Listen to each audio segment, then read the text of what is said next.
By Lucy Edwards, BBC News. Ouch, media playback is unsupported on your device. Media caption. Comedian Chris McCausland talks about being blind ahead of his debut at the Apollo. Comedian Chris McCausland makes his debut on the holy grail of TV comedy programs Live at the Apollo early next year, but he hadn't planned on becoming a comedian at all. It was only after he went blind as a teenager, and then lost his job years later due to depression, that he turned to jokes. McCausland, 40, was born with a hereditary eye disease that left him blind in his late teens. "I was losing my sight all the way through childhood," he says. "I could never read the letters on the blackboard or anything at school, but I could run around and play football." His sight loss was gradual and hard to cope with, but as the world got blurrier there was never a right time to process what had happened. "I was very self-conscious.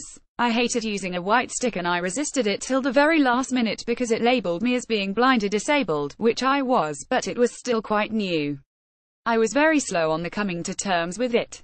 McCausland's sight got so bad in his 20s that he was forced to give up his job as a website designer and became unemployed. "I was a little bit depressed then and a mate of mine ran a pub. So I ended up going down to his pub quite a lot and maybe drinking a little bit more than I should," he says. "Then I got a job in a call center for a few years just doing sales, which I think sorted me out." While there, McCausland started to take an interest in the comedy scene and searched the web to see how he might get into it.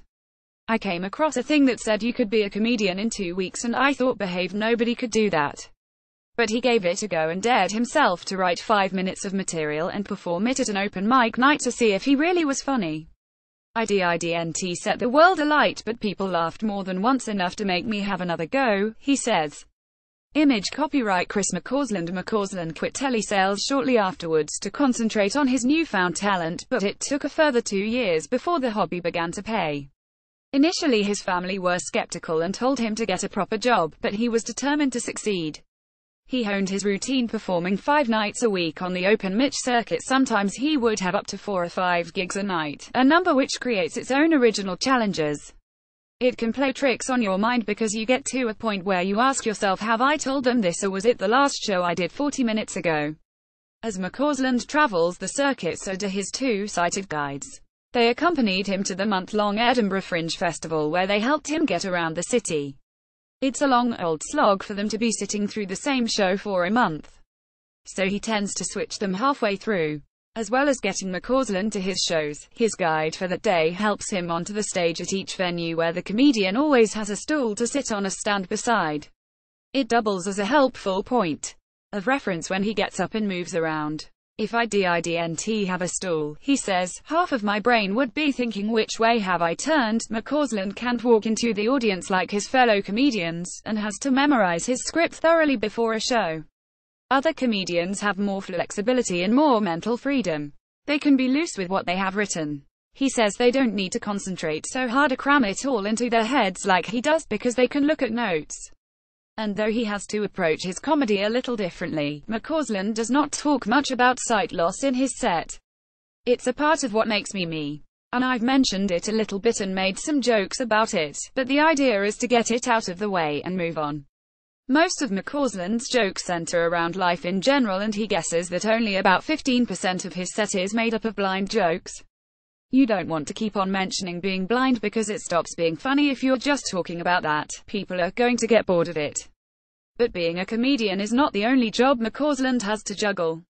He has a young daughter and says it can be a challenge to be a dad when you can't see. Sophie has not inherited his condition, retinitis pigmentosa. She has full sight and lots of energy. Half of the time she will run into the living room shouting, "Look at me," and I have to encourage her, not knowing whether she is holding scissors in her hand or got a carrier bag on her head.